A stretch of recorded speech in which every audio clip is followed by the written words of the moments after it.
잘들 계시죠? 제가 어쩌면은 오늘 부도수표를 알았는데 결제를 합니다. 제가 출가할 때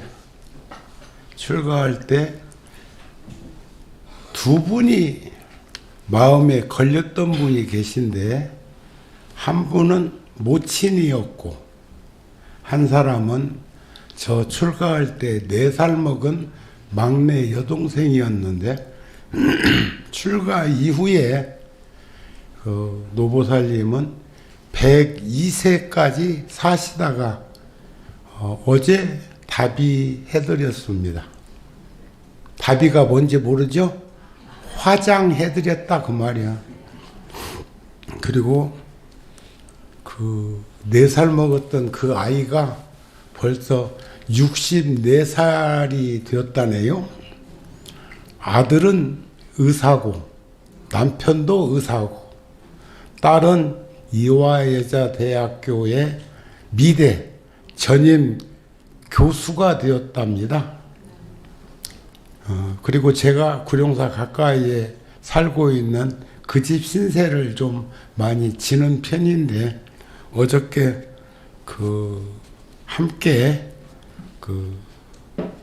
노보살님 가시는 길을 전송했고, 그 보살님께서는 구룡사에서 49제까지 모시고 백제는 일산 열애사에서 모셔드리겠다고 하고, 그리고 나서는 함에 모셔져 있는 그 유고를 옹기 그릇으로 옮겨서 용인에 있는 법계소는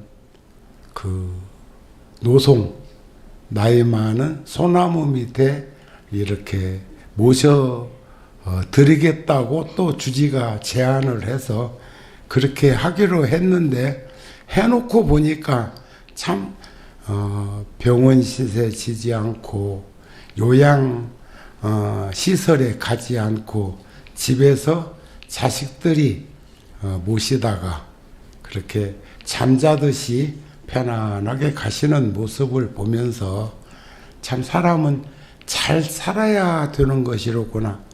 업을 무겁게 지지 않았으니 불편한 마음이 있지 않을 것이고, 102살까지 사셨으니, 건강하게 사셨으니 뭘 더 바랄 게 있겠나 싶으니까 무거운 짐을 내려놓고 가시는구나 하는 마음이 들었습니다.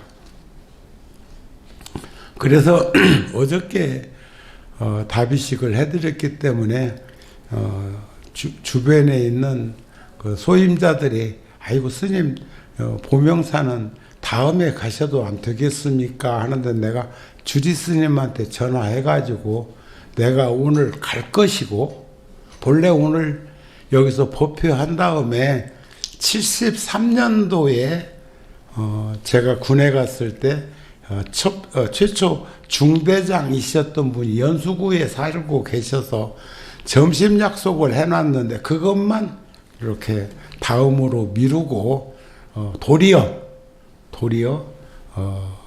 보명사에서 점심까지 먹고 가겠다 이렇게 전화를 드렸습니다. 잘했죠? 고맙습니다. 지금 제가 화엄경 법문을 이어서 하고 있는데, 오늘은 문수보살이 정행품이라는 품에서는, 그 앞에 품에서는 지수보살에게 어떻게 살아야 하고 어떤 생각을 가져야 하고 어떤 모습을 보면서 어떻게 정리해야 하는가 하는 법문을 하시고 나서는 문수보살이 이렇게 말합니다. 혼탁하고 어지러움이 없는 정행, 청정한 행의 큰 공덕을 제가 그동안 말해 왔습니다. 그리고 나서 보리심의 공덕을 나타내 보이려고 현수보살에게 묻기를, 제가 이미 모든 보살들을 위해서 부처님의 옛날 옛적부터 닦으시던 그 맑고 깨끗한 행을 말했으니 어지신 현수보살 어지신이께서도 또한 마땅히 이 법석에서 이 법당에서 수행의 수성한 공덕을 말해 주십시오 하니까 현수보살이 문수보살에게 어지신이여 자세히 들으소서. 저 모든 공덕을 헤아릴 수는 없으나 제가 이제 심에 따라 조금씩 말하리니 그것은 마치 큰 바다에서 한 방울 물과 같을 수도 있습니다.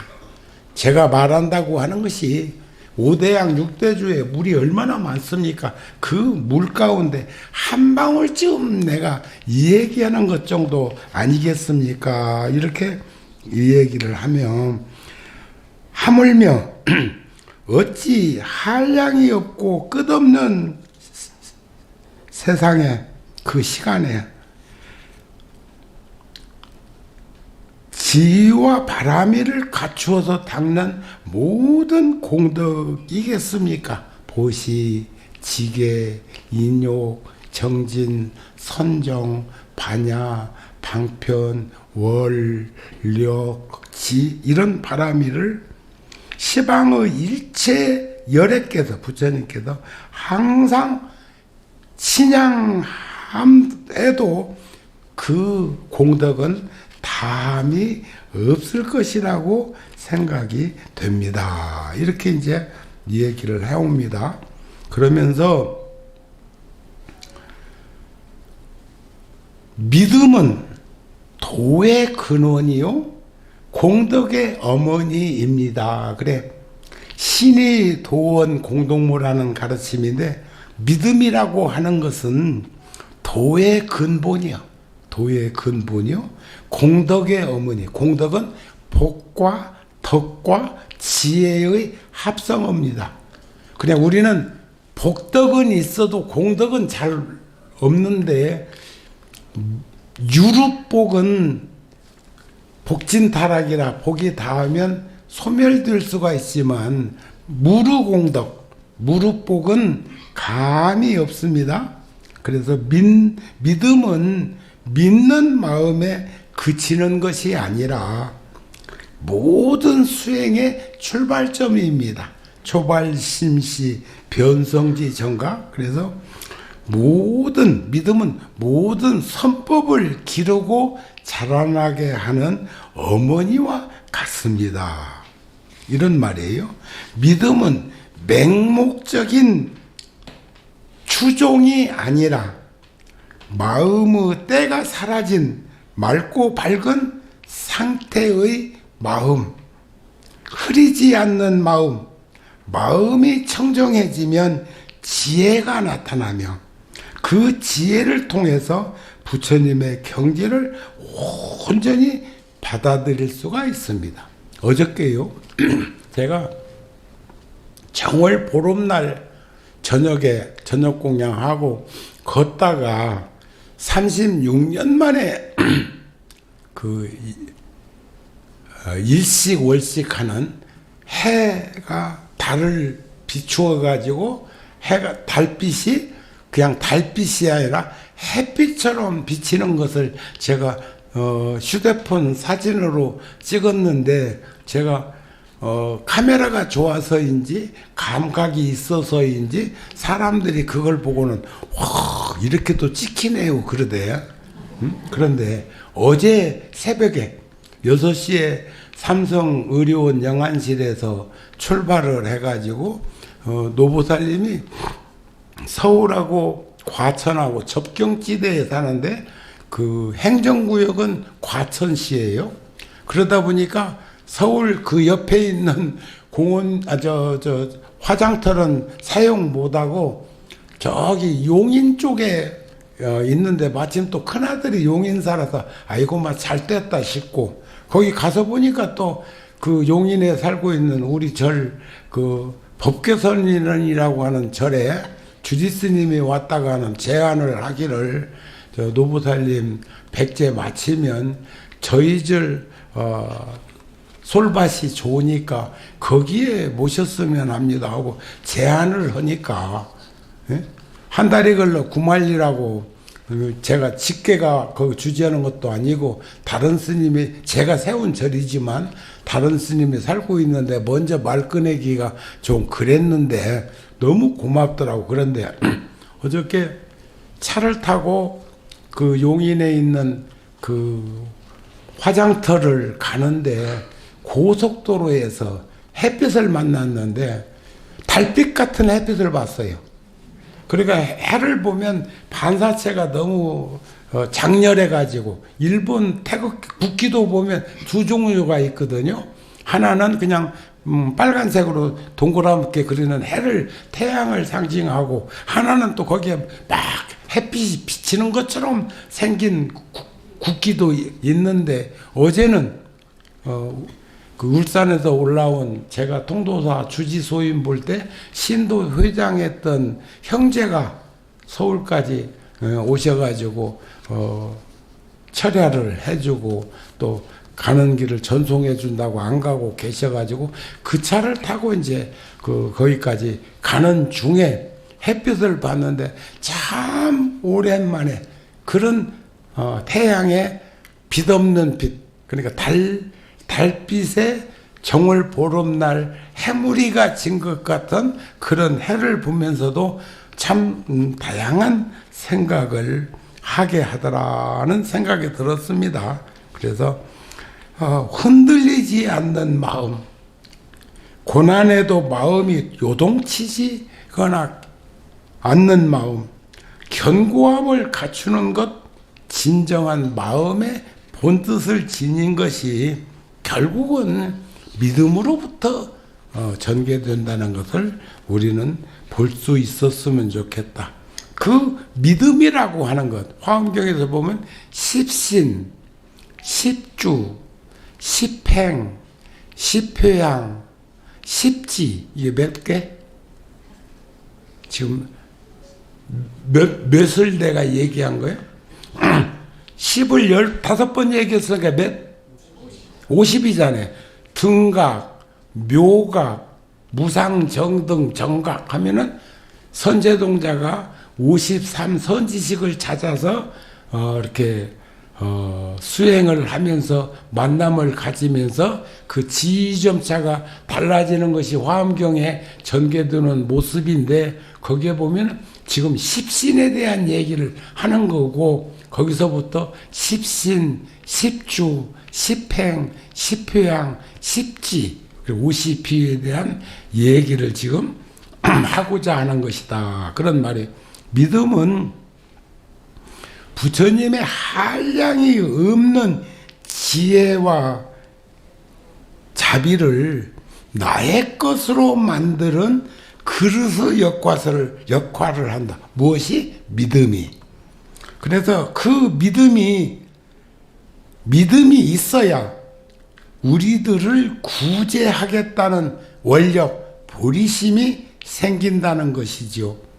육바라밀, 십바라밀 등 수행은 모두 믿음이라는 토대 위에서만 올바르게 쌓일 수가 있고 진행될 수가 있다는 것. 그래서 믿음은 궁극적인 단계는 부처님 경지와 다름이 없는 것까지, 그래서 초발심시 변성지 정각할 수 있는 그런 관계를 여기서 설정하고 있는데, 부처님의 가르침을 깊이 믿는 그 순간 내 마음속 불성이 깨어나, 꿈에서 깨어나는 것처럼 깨어나 부처님의 지혜와 하나가 되는 그 믿음을 바탕으로 한 걸음 한 걸음 내딛는 순간 이미 깨달음의 여정은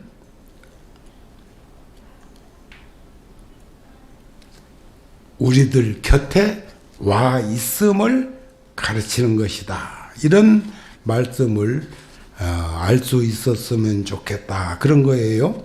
자, 믿음이 없으면 우리 저 믿으세요?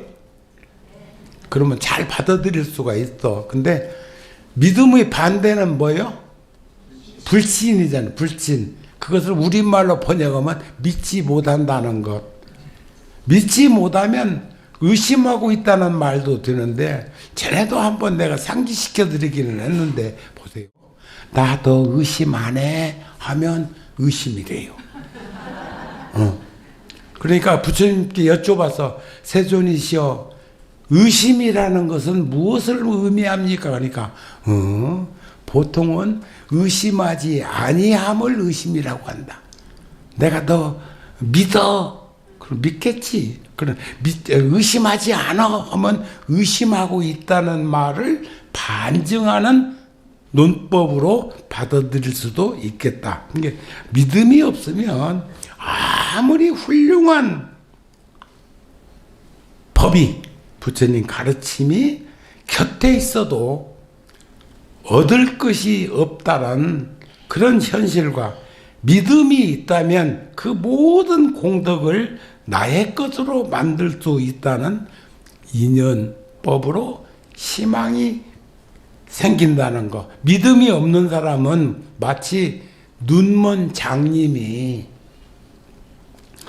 등불을 들고 있는 것과 같대.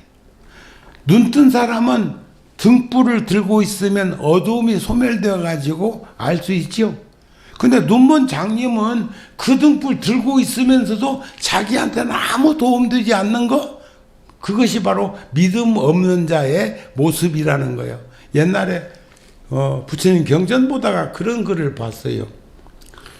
눈먼 장애인이 저녁에 외출을 하면서, 가로등이 없던 시절이니까 외출을 하면서 가족들에게 등불 하나를 밝혀달라고 했어. 눈먼 장님은 등불이 있으나 없으나 마찬가지인데도 그분은 그 소록길을 가다가 상대방 쪽으로 오는 이가 불빛이 있으면 그 불빛으로 인해서 부딪힘이 없을 거라는 믿음을 가지고 등불을 들고 갔는데 상대방하고 부딪혀 버렸어. 그러니까 등불을 들고 가던 장애인이, 여보, 내가 들고 가는 등불도 안 보여, 이랬다. 그러니까 눈뜨니가 그 장애인한테 하는 말이, 아이고 불은 꺼져 있던데요, 이러다라는 거요. 그러니까 믿음이 없는 이가 등불을 들고 서 있는 모습이나, 남에게는 등불을 비추어 질지언정 자기 자신을 볼 수 없는 그런 모순을 여기서 한번 표현한 것이 아닐까, 그런 마음이 듭니다. 그래서 믿음은 마음의 때를 씻어내는 지혜와 거울을 맑게 닦아내는 모습으로 상기시켜 볼 수도 있을 것이다. 그래 부처님 가르침 중에 그런 말이 있어요. 어리석은 자 귀 막고 소리친다. 요즘 보면요, 길거리에서 휴대폰 보고 다니는 이가 7, 80%는 되고, 이어폰 귀에다 꽂고 다니는 이가 참 많대. 다 오늘 보명사 오는데 어디서 어디까지 뛰는지는 모르지만 그 풀코스라면 인천 사람들, 여기 연수구 사람들, 신도시에서 뛰는 이가 그렇게도 많나 싶어. 길에 그냥 콩나물 단지 콩나물 꼽히듯이 그렇게 해가지고 뛰대. 잘 뛰대. 근데 내가 눈썰미 있게 보니까 남자가 훨씬 더 많습니다야.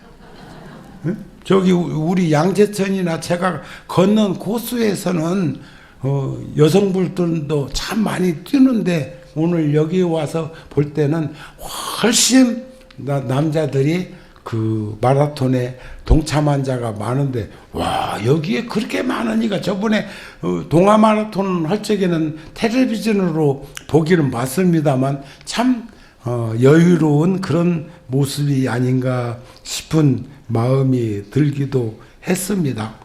그런데 귀머거리가 아무리 좋은 음악을 들어도 들을 수 없는 것과 같고, 그 믿음이라는 것은 마음의 문이 닫혀 있으면 그 가르침이 주는 진정한 환희법렬의 그런 감동은 경험할 수 없는 것이 아닐까. 그래서 결국 믿음이라고 하는 것은 매우 중요한 부분인데, 단순히 외부의 존재를 숭배하는 것이 아니라, 이건 대단히 불교적인 말입니다. 불교는 신행생활이에요. 믿을 신자, 행할 행자. 서양 종교는 신앙생활이에요. 신앙이라는 것은 여기서 말하는 것, 외부의 존재를 숭배하는 것. 내 안에 불성을 믿고 그 깨달음의 빛을 온전히 받아들일 준비를 하는 과정을 우리는 수행이라고 한다. 내면에 있는 그런 빛, 그것이 어저께 제가 그 영동 고속도로 1구간에서 햇빛을 보았을 때 상방 대광명을 느끼는 것. 항상 광명은 대광명으로 빛이 나는데 지금 하늘에도 해나 달이나 별이나 상주불멸하게 늘 떠 있는데, 우리들 시각적인 눈에만 낮에는 햇빛이 가장 강하고, 지구가 태양을 등졌을 때 어둠 속에서 달빛이나 별빛을 목격하게 되지만, 그게 본래 있다가 없다가 있는 것이 아닌 것을 우리가 본다면, 내 내면에 내재되어 있는 그 일월성신 같은 그런 광명이 있지만 무명 번뇌 업식으로 가리워져 가지고 보고 못 보고 하는 그런 것을 우리는 충분히 인식하면서 살 수 있으면 좋지 않겠습니까? 하는 그런 말씀이 아닐까 싶습니다. 아셨죠? 그래서 한 소절 더 말씀을 드리자 하면, 마냥 능히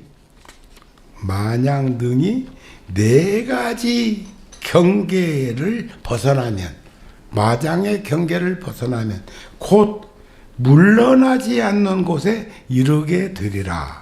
이 제1 환희지부터 부동지까지 이제 지금 이 얘기를 해 왔는데, 우리 그 인터넷 방송 붓다 TV나 유튜브 방송에 정우 스님이 근간에 하고 있는 법문을 보게 되면 거기에 이제 연결되어지는 대목이 나오니까, 그렇지 않으면 여기가 매우 중요하다고 해서 여기서 계속 멈춰 있으면 네코토판 줄 나가가지고 노래가, 네코토판은 몇 줄로 되어 있죠? 헤아려 보신 분, 네코토판. 내 인생은 숨을 몇 번이나 쉬우다가 가게 되어 있지요? 숨은 하나. 첫 숨 쉬어서 태가 잘려짐으로 해서 태로 음식을 섭취하고 배설하고 숨 쉬던 것이 우리가 폐 기능, 호흡 기능으로 숨을 쉬면, 우리가 목숨이라는 말이요. 목숨. 그 목숨이라는 게 이 목으로 숨 쉬는 걸 말하는 것이 목숨이요. 부처님께서도 그러셨잖아요. 젊음과 건강과 목숨은 참 소중한데, 언제까지 젊음과 건강과 목숨이 유지되느냐고 반문하면 그거 정확하게 대답할 사람 없을걸? 인생은 며칠이나 되느냐고 물으니까 다양하게 대답했지만, 어느 제자가 부처님께 인생은 호흡 하나에 달려 있습니다. 목숨 호흡 하나에 달려 있습니다 하니까 부처님이 그런 의미라 하셨어요. 그런데 우리가 수행에서 가장 경계하는 마구니가 있어. 경계해야 될, 유혹에 빠지지 말아야 될 것이 있는데 첫 번째가 번뇌마예요. 번뇌. 108번뇌가 되었던 18,000번뇌가 되었던 또 84,000번뇌가 되었던 번뇌는 그 무엇도, 근데 그 번뇌라는 게 보면 아무것도 아니, 아무것도 아니야. 어떤 게 번뇌냐? 화를 잘 내는 사람, 짜증 잘 내는 사람, 신경질 잘 내는 사람이 번뇌에 빠져 있는 사람인데, 화를 잘 내고 신경질 잘 내고 짜증 잘 내는 이는 욕심이 많은 사람이거나 대단히 어리석은 사람이 욕심 많은 것만큼 화를 잘 내고 어리석은 것만큼 화를 내고 있는 것을 알게 될 것이다. 에? 타던 불이 꺼지면 끓던 물은 저절로 잠잠한데 그 타던 불이라는 게 탐짐시 삼독의 불이에요. 그것만 꺼뜨리면 고요적적한데 첫 번째가 번뇌마장이에요. 번뇌. 많든 적든 간에 번뇌, 탐욕과 썩냄과 어리석음으로 일어나는 현상, 그걸 가지고 있으면 마장이 있어. 그런데 이번에 우리 노보살님을 이렇게 뵈니까요, 돌아가신 날이 정월 금음날이요. 그러면 정우 스님이 아무리 분주하고 바쁘게 막 해외로 국내로 여기저기 다니면서 해도 초 하룻날은 반드시 아무리 먼 데 갔어도 절에 있을 거라는 거예요. 그러니까 내 생전에는 금음날이 제삿날이니까 정우 스님이 내일 초하루 때문에 와 있을 거 아니요. 아따. 예? 또 하나는 그분이 49제가 양력으로 5월 5일 날이요. 안 잃어버리게 생겼어. 이해가 되시죠? 백제가 또 언젠가 하고 날짜를 꼽아보니까 6월 25일 날이다. 그래 놓고 백제 끝난 다음에 지금 6월 함에 모셔져 있는 그 함에서 옹기함으로, 옹기는 흙으로, 도자기도 흙으로 빚어졌지만 그거는 불로 구워가지고 유약 먹여가지고 단단히 만들어 놓은 거고, 옹기는 숨을 쉬는 것이 옹기 그릇이에요. 그리고 땅 속에다 묻어 놓으면 습기가 스며들어 가지고 6개월 이내에 그 옹기 그릇이 흙으로 돌변해서 소멸된다고. 그럼 거기 담겨져 있던 4대의 재는 흙으로 돌아갈 것 아니냐 이 말이요. 자, 그렇게 그런 마음을 내도록, 그러면 그것은 그분의 복이에요. 그분의 복. 복은 상대의 마음을 움직이게 하는 게 복입니다. 복이 있다는 것은 장애가 없다는 말이기도 하고, 마장, 장애가 없다는 말이기도 하고, 상대가 마음을 움직여 준다는 얘기예요. 그러니까 내가 지금을 마음 움직이고 있는 건 우리 102살 먹은 할머니가 잘 살으셨다는 말이 된다. 근데 오늘 누구 또 생일이라고 그러더라고. 생일. 누구 생일이냐 하고 물었더니, 그러니까 어렸을 때부터 할머니하고 한 집 살던 손녀딸이 지금 미대 33살 먹었는데 전임 교수가 된 아이가 공부는 지방에서 하고, 어저께도 제가 손을 꼭 잡아주면서 그동안 할머니하고 사느라고 애썼다 그랬더니 그 아이 하는 말이, 제가 좋아서 할머니 옆에 갔지요 그러는데 그 노인 옆에 가서 잠은 꼭 잤다는 거예요. 할머니 방에 가서. 공부는 자기 방에서 하고 잠은 할머니 방에 가서 잤다. 그것도 쉬운 거 아니에요. 그런데 그래서 고맙다고 했어. 나는 나하고 내가 모시고 잔 일이 없으니까 고맙다고 하니까 제가 좋아서 할머니 방으로 갔죠 하는 그 마음도 이쁘잖아요. 안 그렇습니까? 근데 그 아이가 오늘 생일이라네. 그러니까 그것도 하루만 더 했으면 오늘 다비장 가서 화장터에 갔다 어찌고 저찌고 했으면 생일 날아가는 거 아니요. 아따 아주 옹골찌개 이리 피하고 저리 피하고. 응? 어제 그 텔레비전 원하지 새벽인가 어쩐 적에 텔레비전을 보다 보니까 어떤 방송에서 남진 씨하고 또 조항조하고 같이 나와가지고 서로 뭐 형님 동생 형님 아우 하면서 하는데 그렇게 참 좋아 보이더라. 근데 그분이 내가 느끼기에는 해병대를 갔다 왔는데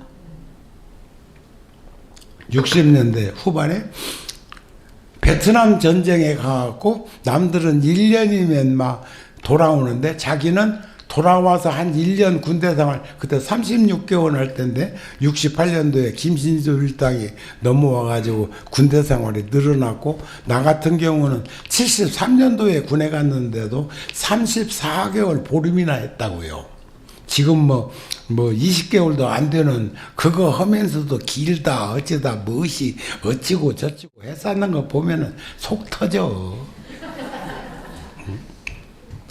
그러는데 그분 얘기가 돌아와서 빈둥빈둥 한국에 와서 있는 것보다 그냥 베트남에서 2년 다 채우고 오면서 제대하는 게 낫겠다 싶어서 연장 근무를 신청해 갖고 했다고 그러는데 그분이 하는 말이 핑핑 총이 막 저쪽에서 날라와도 그놈이 이리 피하고 저리 피하고 해가지고 맞지는 않았지만 그제 맞았더라면 지금 이 방송에 나왔겠느냐고 또 그러대요. 딱 그분들도 참 낭만객들이요. 그런데 우리가 이 법리가 치성하면 그렇다는 거예요. 그 다음에는 색수상행식. 우리가 아까 여러분들은요 법문 안 들어도 돼요. 반야신경만 주지스님하고 오늘 했던 우리말 반야신경만 숙지해도 법문은 거기 다 들었어요. 응? 오혼이 공함을 비추어 보고 온갖 고통과 괴로움을 여였다고 하는 그 한 소절만. 근데 오음이 색수상행식이요. 우리는 4대 오온으로 이루어져 있거든요. 근데 욕심을 여기다가 가미하거나 어리석음을 여겼다가 가미하면 오음이 되어버려. 오음. 그러면 그것에 마장이 되어버린다. 그 다음에는 죽는 막. 아까 얘기했더니 젊음과 건강과 목숨. 부처님께서도 이제 며칠 있으면 또 초 8의 날부터 보름까지 부처님이 29세에 출가하셔서 6년 동안 고행 난행을 하시고 35세에 깨달음을 이루신 다음에 45년 동안 전법 활동을 하시다가 구시라가라 사라상수 나무 밑에서 입적 열반에 드셨는데 이제 그때를 우리도 부처님 같이 정진하자 해갖고 모든 포교당에서 이제 2월 초 8회부터 2월 보름까지 정진 기도를 할 거거든요. 그런데 열반제일에 이제 제가 상기시켜 드리기는 하겠습니다만 부처님이 그러셨어요. 그 많은 제자들이 이번에도 그 장례식장에서 보고 다비장에서 어저께 난 깜짝 놀랐어요. 한 젊은 여인이 유골함 하나를 품에 안고 혼자서 안고 주차장으로 한없이 울면서 가는 가족도 봤어. 그게 누구일까? 그 함에 있고 그리고 영정사진 조그만하게 하나 하고 그 유골함에 담겨져 있는 그 함을 들고 혼자서 울면서 가고 있는 모습도 보았을 적에 참 세상은 다양하게 현상을 지니면서 살고 있는 것이구나. 가서 물어보고도 싶었고 위로해주고도 싶었어. 그 함을 유골함을 안고 한없이 울면서 주차장 쪽으로 가는데 거기 유골함을 모시는 곳으로 가기 위해서 가고 있는, 누구 안내하는 사람도 없고 같이 따라온 사람도 없고 그 대관절 그 유골함에 담겨 있는 이는 누굴까? 그런 마음도 들어지더라, 그런 말이에요. 그런데 우리는 내가 떠남을 보고 그것을 죽음으로 알지 말라. 열반은 죽음이 아니니라. 부모에게서 받은 이 몸은 늙고 병들고 죽는 것은 어쩔 수 없는 일이란다. 그러나 내가 떠남을 그것을 죽음이라고 말하지 말라. 열반은 죽음이 아니니라. 제자들이 한없이 슬피 울고 안 그랬겠습니까? 저도 어저께까지는 눈물 한 방은 흘리지 않았는데 제가 돌아오는 길에는 가족들하고 버스를 같이 타고 노부살님의 살아온 모습이나 그리고 그분의 그 참 편안한 그 마음으로 떠나시는 그것을 가족들에게 전하면서 우리도 노부살님이 사신 것처럼 저는 한 번도 노부살님이 화내거나 꾸짖거나 하는 걸 본 적이 없습니다. 그러면 이건 상대적인 거니까 자식들도 잘 살아줬다는 얘기도 되는 거 아닌가 싶은 생각이 들기도 하는데 참만에 어른들이 볼 때는 마음에 안 드는 자식들도 있고 안 그렇겠습니까? 제가 7살, 8살쯤 먹었을 때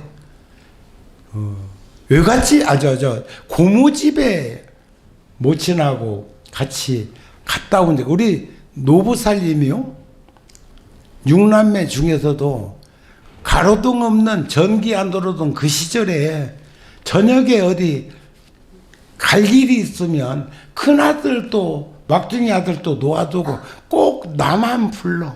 그래, 지금도 궁금했었어. 내가 물어보지는 않았지만. 그런데 나하고 댕기면 든든했던 것 같아. 그리고 든든했던 그 아들이 스님이 됐으니까 더 든든한 거 아니었을까 싶은 생각인데, 그 고모집에서 못 보던 걸 봤어. 요즘으로 말하면 지푸나이타, 시발년 넣어가지고 하는 나이타를 보고는 내 초등학교 다니기 전일 거예요. 그 나이타를 주머니에다 가지고 오다가 안심이다 싶어가지고 이제 중간쯤 와가지고 모친한테 자랑했겠죠. 그때 지금도 생생한 기억은 그 집에 그 자리에 있은 건 누구도 손대지 않았다는 것이고, 지금 그 집에 있었던 나이타가 없어진 건 너하고 나하고 둘 중에 하나가 가져왔기 때문 아니겠느냐. 그러니까 그 말을 들으니까 어린 것이 그렇거든요. 그래서 나는 그때 벌써 완전 범죄 없다는 걸 깨달았어. 그럼 어떻게 하면 좋겠냐. 아마 그때 모친이 아이고 내새끼 이쁜 거다고 다독거렸으면 나 도둑놈 됐을 거예요. 그런데 노부살님이 원위치 그 자리에 있는 게 맞는 것 아닌가를 내 스스로 판단하게 해서 10리 이상 걸어왔다가 도로 갔는데 고모하고 큰집 고모니 큰 고모하고 모친하고는 눈으로 다 얘기를 하고 있는 중, 그때 휴대폰 있는 것도 아니고, 그런데 내가 방에 가서 있던 그 자리에 놓고 오면서 매우 기쁘게 생각하는 내 모습이 지금도 생생하게 기억나는 걸 보면 교육이라는 것이 얼마나 중요하고 심성, 마음 쓰는 것이 얼마나 인성을 키우는데 보탬이 되는가를 지금도 생각하는 그 노보살님이 102살까지 사시면서도 한 번도 얼굴을 붉히거나, 제가 구룡사에서 한 10년 넘게 모시고도 살았어요. 구룡사에서. 그런데 그분이 보면 부엌에서 장 갔다 온 거 이렇게 채소 같은 거 다듬고 하는 그런 건 봤지만 진두지휘 하시는 건 한 번도 본 적이 없어. 어머니이지만 불자로서, 아들이지만 스님을 대하는 모습은 경건했어요. 제가 어저께 눈물바람을 했던 것도 자식들을 다 몰고, 여기는 형님도 있고 누나도 있고 형수도 있고 매형도 있는 그런 관계 속에서 싹 제사 지내고 몰고 내 방에 와갖고 노보살님이 처음에는 먼저 삼배를 한 적이 있어. 먼저. 그건 뭔 얘기예요? 자식들 보고 엎어치라 소리요. 나보고는 잘 살아라 소리요. 그런 거 아닌가요? 잘 살아줘서 고맙다는 거 아닌가요? 스님으로서 부끄럽지 않은 것을 기뻐한 거 아닐까요? 그 다음에 방에 가족들이 올 때는 내가 얼른 노보살님 오시는 것 내 자리 옆에다가 앉게 하면 절 못할 거 아니요. 응? 그러면 자식들은 알아채고 또 하면 나도 같이 엎드려서, 오늘 또 정치인들 여러분 오셨었어요? 박찬대 의원도 왔었고, 전 황우여 의원도 왔었고, 우리 저 연수구청장님, 뭐 전 저기 뭐야 저 인천시장님, 지금 현 교육감님 막 다 오셨대. 뭐 있는 모양이지? 응? 뭐 있을 모양이지? 잘 살펴서 드리세요. 응? 이건 선거운동 아니요. 응? 좋은 이가 함께 할 수 있기를 바라는 마음이에요. 응? 그런 거 아닌가요? 이제 법문 마쳐야 되겠네. 그래서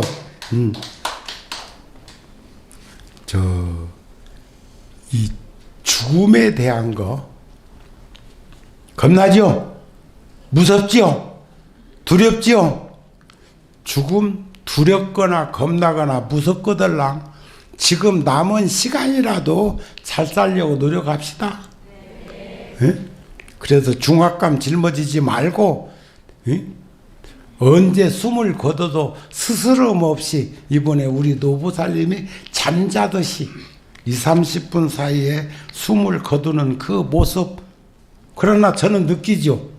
마지막 숨을 거둘 때에 몰아쉬는 숨을 저는 봤기 때문에 가족들한테 준비들 해라 하는 말은 했지만, 그러면서도 편안하게 내 목소리를 들으면서, 또 호주에 사는 내 밑에 여동생 딸이 와가지고 그 전날 목소리 들려, 표현은 못하지만 다 듣거든요.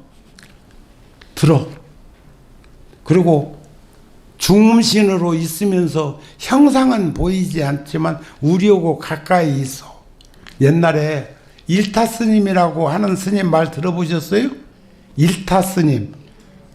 저 해인사에 사셨고 통도사 스님이셨고, 우리 은사 스님하고 동년배이시고 했던 스님이 중환자실 삼성병원에 계시다가 깨어나셔가지고 그 일반 병실에 계실 때 제가 문병을 갔어요. 스님이 그러셔.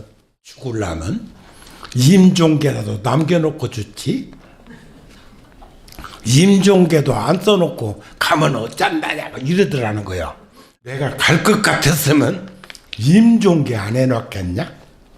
그런데 삼성병원 중환자 보호실은 상당히 떨어져 있어요. 근데 거기에서 그런 소리, 그 다음에 중환자들이 들어오고 돌아가셔서 신천도 없고 나가고 오는 걸 다 보셨다는 거예요. 그리고 그 소리를 지금 몇십 미터 떨어져 있는 중환자실에서 산소 호흡기 꽂고 있는데 제자들이 하는 소리를 다 들으셨다고 하니까 여러분들 절대 돌아가신 분 옆에서 목 놓아 울지 말 것. 그 다음에 숨도 다 가시기 전에 벌써 재산 갖고 사랑설레 하지 말 것. 응? 아시겠습니까? 매우 중요해요. 그리고 49일 동안 재지내는 동안에 무엇이 이룩쿵저룩쿵 해도 그 영가가 다 옆에 있어가지고 듣고 계시단 말이에요. 그럼 얼마나 가슴 아프겠어요. 또 하나는 제가 돌아가시는 분은 누구보다도 많이 이렇게 40년이나 구룡사 주지했으니까 얼마나 많은 분들 돌아가실 때 임종을 보고 시달림을 했겠어요. 잘못 사신 분들은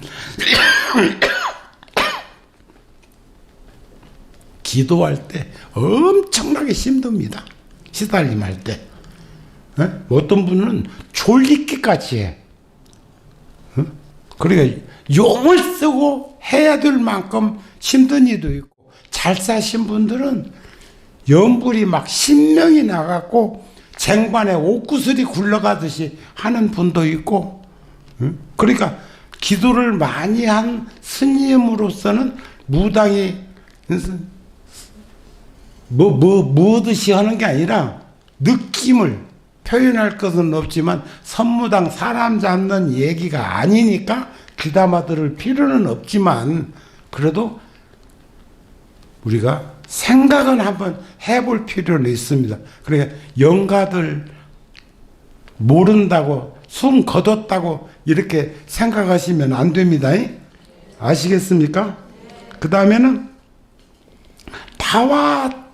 타화자재천마라는 게 있어. 타화자재천.